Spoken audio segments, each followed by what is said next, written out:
নমস্কাৰ। 12টা বাজি গ'ল। আজি ৰাতিপুৱাৰ পৰা আমাৰ জিলা উপায়ুক্তসকলৰ লগত আমাৰ যিখন প্ৰতি 6 মাহৰ মূৰে মূৰে সন্মিলন হয়, সেই সন্মিলনখন আজি ৰাতিপুৱাৰ পৰা আৰম্ভ হৈছে। অসম সচিবালয় বা লোকসেৱা ভৱনত জিলা উপায়ুক্তসকলৰ বৈঠকখন আমি ৰাতিপুৱা মই যিমান দূৰ ভাবোঁ 11 বজাত আমি আৰম্ভ কৰিছিলোঁ আৰু প্ৰায় 13 ঘণ্টা সময় আমি প্ৰথম দিনটো অতিবাহিত কৰিলোঁ। মন্ত্ৰীসভাৰ সকলো সদস্যও আছিলে, ডিচি সকলো আছিলে, ৰাজ্যৰ মুখ্য সচিবকে ধৰি আন বিষয়াসকলো আছিলে। অহাকালিও আমি গোটেই দিনটো এই জিলা উপায়ুক্তৰ সন্মিলনখন পৰিচালনা কৰিম। অৱশ্যে ইয়াৰ মাজতে অসমৰ নতুন ৰাজ্যপালে শপত ল'ব আৰু শপত গ্ৰহণ অনুষ্ঠানতো আমি সকলো উপস্থিত থাকিম। অহাকালিও এনেকে ৰাতি প্ৰায় 12-1 বজালৈকে জিলা উপায়ুক্তৰ সন্মিলনখন হ'ব।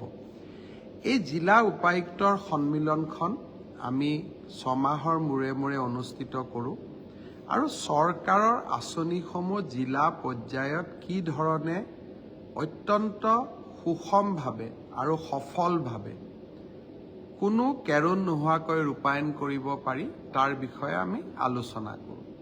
লগতে কি চৰকাৰে, কেন্দ্ৰীয় চৰকাৰে হওক, ৰাজ্য চৰকাৰে হওক নতুন আঁচনি আনিব, কি ধৰণে নতুন আঁচনিবোৰ আমি ৰূপায়ণ কৰিব লাগিব তাৰো আমি পৰিকল্পনা কৰোঁ।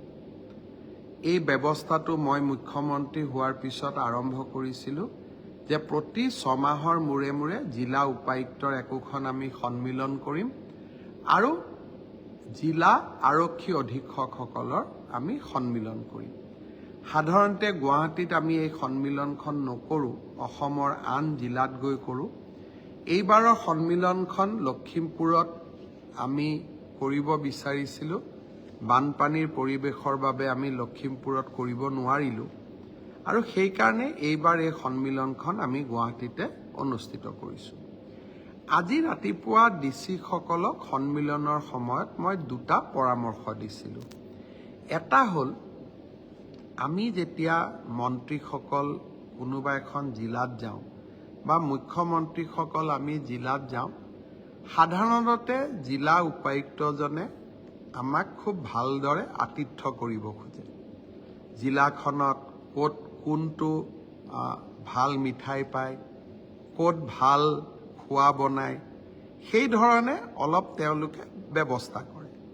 আৰু এই ব্যৱস্থাটো আজিৰ পৰা নহয়, মুখ্যমন্ত্ৰী হিতেশ্বৰ শইকীয়া থকাৰ দিনাখনৰ পৰাই মই প্ৰত্যক্ষ কৰি আহিছোঁ।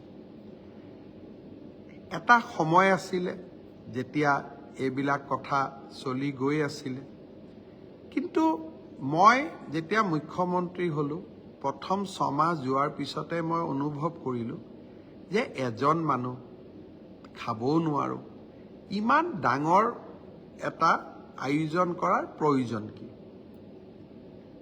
মই মুখ্যমন্ত্ৰী হৈ এখন নিৰ্দেশ দিলোঁ যে মই যেতিয়া কোনোবা জিলাত যাম, মোৰ খোৱাটো চিম্পল ভেজিটেৰিয়ান ফুড হ'ব লাগে, অৰ্থাৎ এখন ভাজি, এটা তৰকাৰী, দালি, ভাত।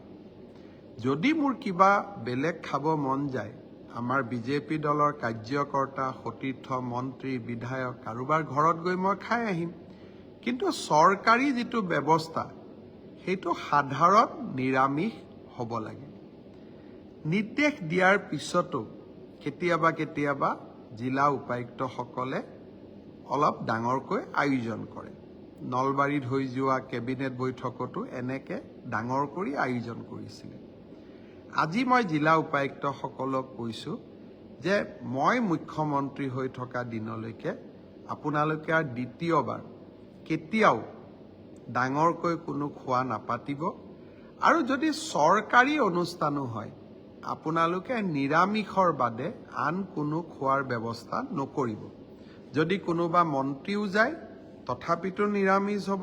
চৰকাৰৰ যদি কিবা অনুষ্ঠান হয় তাৰো খোৱা নিৰামিষ হ'ব আৰু সাধাৰণ নিৰামিষ হ'ব।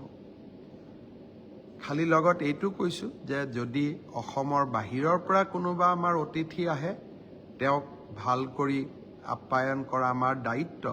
অৰ্থাৎ ষ্টেট গেষ্ট যদি কোনোবা আহে, তেতিয়াহ'লে যি ধৰণে ভাল পায় তেখেতে তেনেকৈ খোৱা বোৱা বনাব। কিন্তু অসমৰ মন্ত্ৰী বা আমাৰ কাৰণে বা বিষয়াসকলৰ কাৰণে আপোনালোকে কেতিয়াও ভৱিষ্যতে আৰু আমিষ ভোজনৰ ব্যৱস্থা নকৰিব। দ্বিতীয়তে, আপোনালোকে জানে যে আগত যেতিয়া অসমৰ মুখ্যমন্ত্ৰী আছিলে, অসমত আইন শৃংখলাৰ পৰিৱেশ জটিল আছিলে।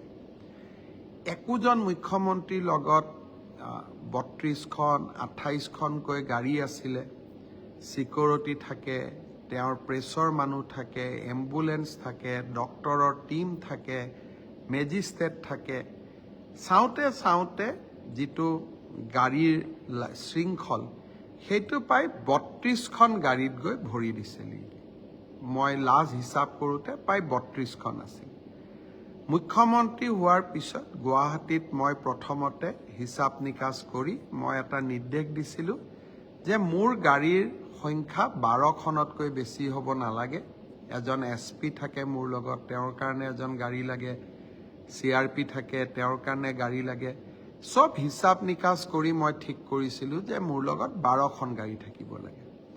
এতিয়া লাহে লাহে তাৰো সংখ্যা কমাই মোৰ লগত 7খন 8খনলৈকে মই গাড়ীৰ কনভয়টো কমাই আনি আছোঁ। কিছুমান কাম মই বিচাৰিলেও নহয়গৈ যে CRP কেইজন লগত থাকিবই, DSP জন থাকিবই, SP থাকিবই। মই চেষ্টা কৰিলেও মোৰ গাড়ীখন এখন গাড়ীলৈকে মই সলনি কৰিব নোৱাৰোঁ। কিন্তু আন মুখ্যমন্ত্ৰীসকলে যদি 32খন গাড়ী ব্যৱহাৰ কৰিছিল, 28খন গাড়ী ব্যৱহাৰ কৰিছিল, মই যদি 7লৈকেও নমাই আনিব পাৰোঁ, মই ভাবোঁ সিও ব্যৱস্থাৰ পৰিৱৰ্তন হয়। গুৱাহাটীত ঠিকে থাকে, কিন্তু যেতিয়া মই জিলাসমূহলৈকে যাওঁ, তেতিয়া মই দেখা পাওঁ আকৌ মোৰ লগত গাড়ী যোগ হৈ পেলাই 22খন 25খনলৈ বৃদ্ধি হয়। সাধাৰণ মানুহৰ কষ্ট হয়। আজি মই জিলা উপায়ুক্তসকলক কৈছোঁ যে মই য'তেই যাওঁ, ডিব্ৰুগড়, তিনিচুকীয়া, যোৰহাট, তেজপুৰ, কোনো কাৰণতে যাতে মোৰ কনভয়ত 10-12খনতকৈ বেছি গাড়ী নাথাকে। 10-12খন কিয় থাকিব লাগে?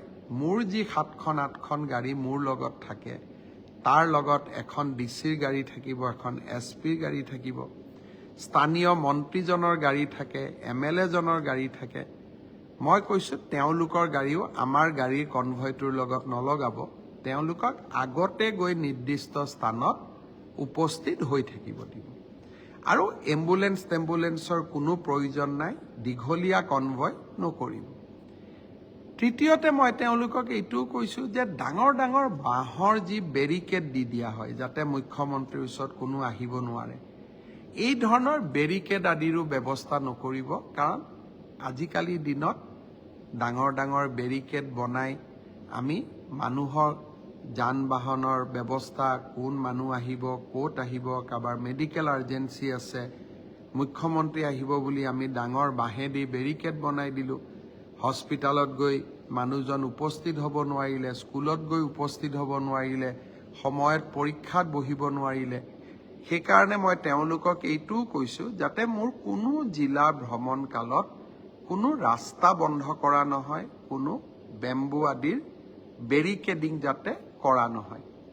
মই কৈ থাকোঁ, আজি সমূহীয়াভাৱে তেখেতসকলক কৈছোঁ যে যিমান পাৰোঁ আমি এটা চিম্পল আৰু সাত্বিক জীৱন যাপন কৰাৰ বাবে আমি প্ৰচেষ্টা কৰিব লাগে।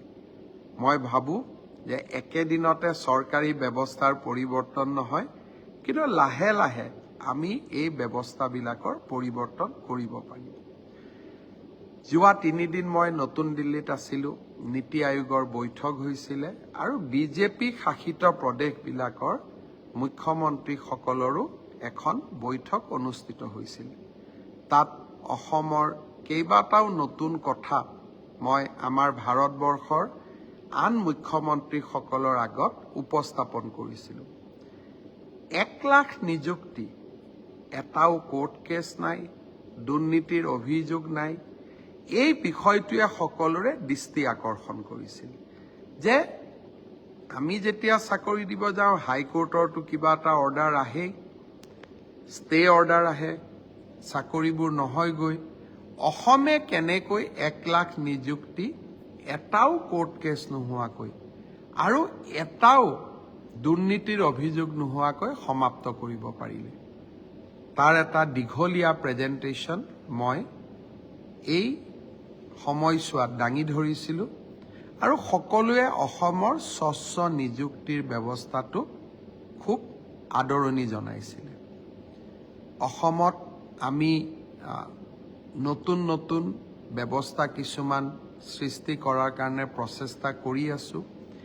এই জিলা উপায়ুক্তৰ সন্মিলনখনত আমি কেনেকৈ যোৱা কিছুদিনত মই ঘোষণা কৰা আঁচনিবিলাক ৰূপায়ণ কৰিব পাৰোঁ, সফলভাৱে ৰূপায়ণ কৰিব পাৰোঁ। 2 অক্টোবৰৰ পৰা আমি বসুন্ধৰা 3 আৰম্ভ কৰিম। বাল্য বিবাহৰ বিৰুদ্ধে এটা ডাঙৰ অভিযান আৰম্ভ হ'ব নৱেম্বৰ ডিচেম্বৰত। ইয়াৰ মাজত নিযুত মইনা আঁচনি আৰম্ভ হ'ব। ইয়াৰ মাজত মুখ্যমন্ত্ৰীৰ মহিলা উদ্যমিতা আঁচনিখন আৰম্ভ হ'ব। ইয়াৰ মাজত অৰুণোদয় 3.0 আমি নতুনকৈ আৰু বহুত হিতাধিকাৰীক লগত লৈ অৰুণোদয় আঁচনিখন সম্প্ৰসাৰণ কৰিব খুজিছোঁ। তাৰ বিষয়ে আমি আলোচনা কৰিলোঁ। অসমত আমি 126টা সমষ্টিত 1টাকৈ মহকুমা আৰু উপজিলা আমি গঠন কৰিব খুজিছোঁ আৰু প্ৰথম বেটছটো আমি 2 অক্টোবৰৰ পৰা আৰম্ভ কৰিম। অসমৰ প্ৰত্যেকটো বিধানসভা সমষ্টিত কেনেকৈ আমি মহকুমা অথবা উপজিলা, অৰ্থাৎ মহকুমা অব্লিক উপজিলা, মহকুমা বুলিও ক'ব পাৰোঁ, উপজিলা বুলিও ক'ব পাৰোঁ, আৰু এই মহকুমাসমূহত কি কি ক্ষমতা থাকিব তাৰ বিষয়েও আজি আমি জিলা উপায়ুক্ত সন্মিলনখনত দীঘলীয়াকৈ আলোচনা কৰিলোঁ। 50,000 নিযুক্তি হ'ব। মই যোৱাবাৰে কৈছিলোঁ যে এটা পৰীক্ষাত 12 লাখ 13 লাখ প্ৰাৰ্থীয়ে অৱতীৰ্ণ হ'ব। ডিচি সকলে, জিলা উপায়ুক্তসকলে পৰীক্ষাটো সুচাৰুৰূপে আয়োজন কৰিব লাগিব। তাৰ বিষয়েও অহাকালি আমি দীঘলীয়াকৈ কথা পাতিম, যাতে আগৰ দৰে আমি যাতে যিটো কীৰ্তিমান স্থাপন কৰিছিলোঁ সেই কীৰ্তিমানটো যাতে অক্ষুণ্ণ অৱস্থাত ৰাখিব পাৰোঁ। তাৰ কাৰণে আমি ডিচি সকলক সজাগ কৰিব লাগিব আৰু আমি প্ৰচেষ্টা কৰিম যে এইবাৰো যাতে আগৰ দৰে আমি এটা স্বচ্ছ নিকা পৰীক্ষা পাতিব পাৰোঁ। তাৰ কাৰণে অহাকালি মই দীঘলীয়াকৈ ডিচি সকলৰ লগত আলোচনা কৰিম। পৰ্যটনৰ দৃষ্টিভংগীৰ পৰা অসমত বহুত সুন্দৰ স্থান আছে, কিন্তু এই স্থানসমূহত হোটেল আদি নথকাৰ কাৰণে আমি পৰ্যটন উদ্যোগটো বঢ়াব পৰা নাই। আমি এইবাৰ চিন্তা কৰিছোঁ যে অসমত আমি হোমষ্টে, অৰ্থাৎ অসমৰ গুৰুত্বপূৰ্ণ স্থানসমূহত পৰ্যটকৰ সংখ্যা বৃদ্ধি কৰিবলৈ আমি হোমষ্টেৰ এটা ডাঙৰ আন্দোলন আৰম্ভ কৰিব খুজিছোঁ।